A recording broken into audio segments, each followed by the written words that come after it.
These characters really got the short end of the stick.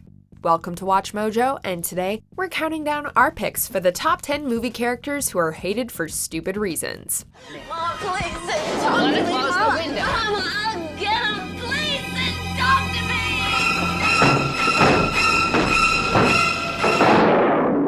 me. Before we begin, we publish new content every day, so be sure to subscribe to our channel and ring the bell to get notified about our latest videos. For this list, we're looking at movie characters who other characters hate for the dumbest, unfairest, and pettiest reasons. What side was that, Private Pile? Sir, left side, sir! Are you sure, Private Pile? Sir, yes, sir! What side was that, Private Pile? Sir, right side, sir! Number 10. Harold Lee. Harold and Kumar go to White Castle. Harold never hurts anyone, but his non-confrontational personality seems to attract bullies. Make sure those are in by 9 o'clock sharp tomorrow. With all the downsizing that's been going on around here, we wouldn't want to have to tell Berenson you've been slacking now, would we? He's pushed around by his coworkers who manipulate him into doing their work over the weekend. He's tormented by the neighborhood douchebags. He gets harassed for jaywalking by a racist cop. Neil Patrick Harris stole my car tonight. Hey, NPH wouldn't do that, all right? Give me some ID. A drugged up and incredibly horny Neil Patrick Harris steals his car, and even his best friend treats him with disrespect, using Harold's scissors to manscape. Get out. In short, Harold is a massive pushover, and everyone knows it. Luckily, he eventually grows the spine and stands up for himself, to the horror of his coworkers and the delight of Kumar. You don't understand. No, you don't understand. I'm not doing your work for you anymore. Number 9. Charlie Bailey Gates. Me, myself, and Irene.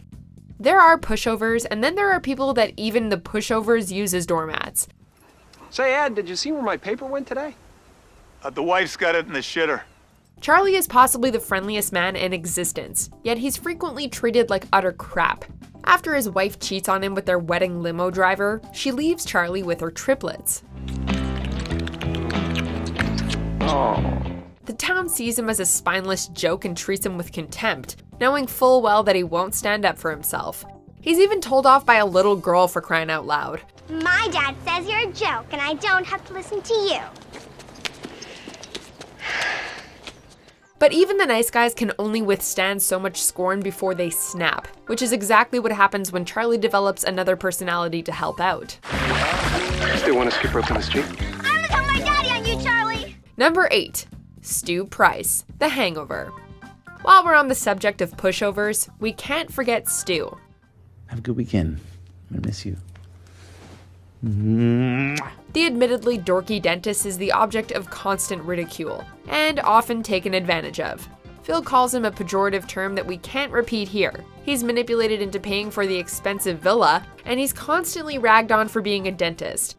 Dr. Price? Stu, you're a dentist. Hey, don't try and get fancy. And that's to say nothing of his pathetic home life with his controlling girlfriend, Melissa. He's so whipped that he even defends Melissa for cheating on him. Okay, first of all, he was a bartender. And she was wasted. Stu seems like a perfectly nice guy, but he's treated like total garbage. Number 7. Nicholas Angel, Hot Fuzz. Poor Nicholas is hated by damn near everyone around him, just because he's good at what he does.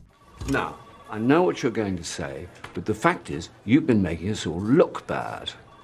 I'm sorry, sir? He's moved out of the London Metropolitan Police Service because he arrests too many criminals. He's dumped by his girlfriend Janine because he cares so much about his job. And when he gets to Sandford and starts investigating suspicious deaths, he's resented by his colleagues for, well, investigating suspicious deaths. Yeah, accidents happen all the time. What makes you think it was murder? Because I was there! The poor guy is disliked because he'd rather do police work than eat cake and drink beer. Sure, he's a little intense and humorless, but wanting to catch a serial killer doesn't warrant disrespect. Jog on. Number 6. Greg Fokker, Meet the Parents. Everyone is nervous about meeting their partner's parents. But fortunately, most fathers aren't retired CIA operatives who hook their prospective son-in-law up to a lie detector. Now, these aren't 100% accurate, right? They're... Well, you'd be surprised how accurate they are. They can tell fairly easily if someone's lying or not. Pam's family takes an instant dislike to Greg, insults him for being a nurse, and intentionally causes him as much anxiety as possible. Just because. Sure, Greg makes a few missteps on the way, like breaking Debbie's nose and spilling Jack's mother's ashes. Oh! But these were freak accidents. And to make matters worse, his girlfriend never stands up for him. Greg is a good dude just trying to be liked, yet Pam's family craps on him for no good reason. And if I find that you are trying to corrupt my firstborn child, I will bring you down, baby. I will bring you down to Chinatown. Number 5. Jar Jar Binks, Star Wars Episode 1, The Phantom Menace. Jar Jar Binks is a special case.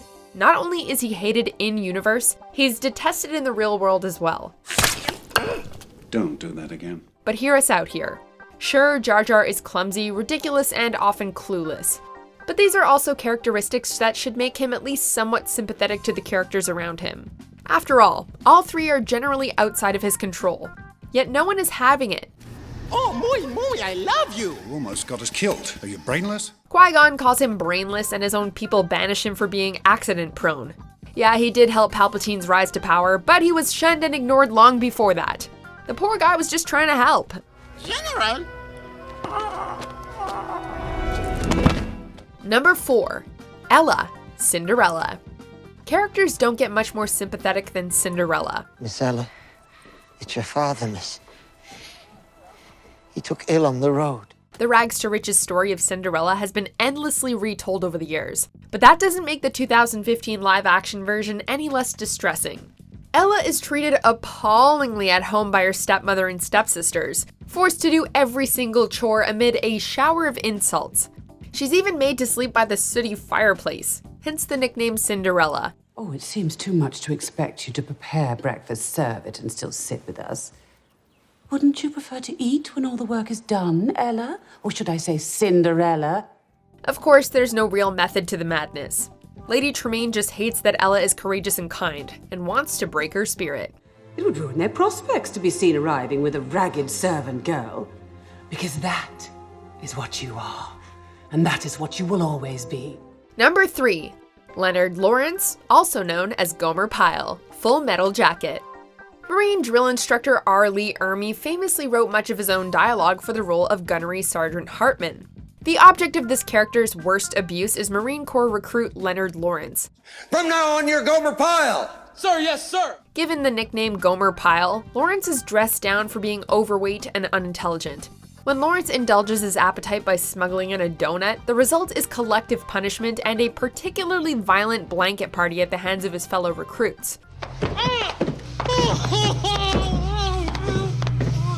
He's treated so poorly that he eventually snaps and commits murder-suicide. The story of Leonard Lawrence is undoubtedly one of film's greatest tragedies. Didn't Mommy and Daddy show you enough attention? Number 2. John Merrick, the Elephant Man. Men like Quasimodo and John Merrick are sympathetic characters not only because of their misfortunes, but also because they're friendly, intelligent, and kind people. Nonetheless, they're stigmatized and vilified as freaks of nature. You think he's ugly now? Watch this. One need only listen to Merrick's famous and heartbreaking "I am not an animal" speech to see how wrong this is. I am not an elephant! I am not an animal! It's all the more heartbreaking because John Merrick was actually based on a real person. His name was Joseph Merrick, and he toured in a freak show as the Elephant Man before residing in the London hospital and dying at 27. He continues to reside in the hospital, where his skeleton is on display. I could not say that, were it not for you. Before we unveil our top pick, here are some honorable mentions. And move it down there. But no, that would be terrific. I was okay. I could stay. Excuse me. I believe you have my stapler.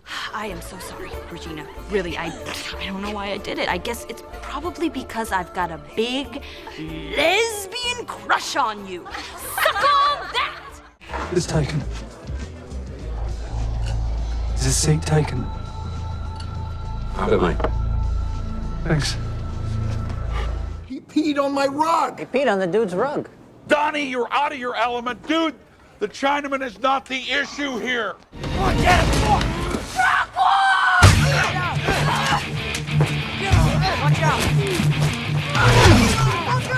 Number 1. Carrie White. Carrie. Will bullies ever learn? Carrie White is ridiculed relentlessly in high school just for being shy and sheltered. Her fellow students mock her panic when she has her first period, and even her gym teacher slaps her in the face for overreacting.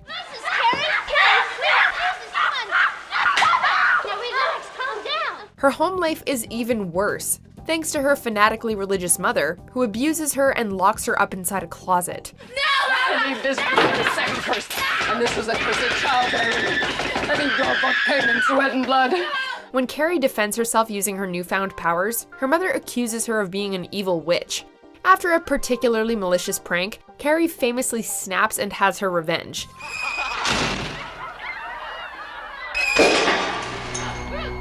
But before that moment, poor Carrie had done nothing to earn the ire of her classmates, or the cruelty of her mother.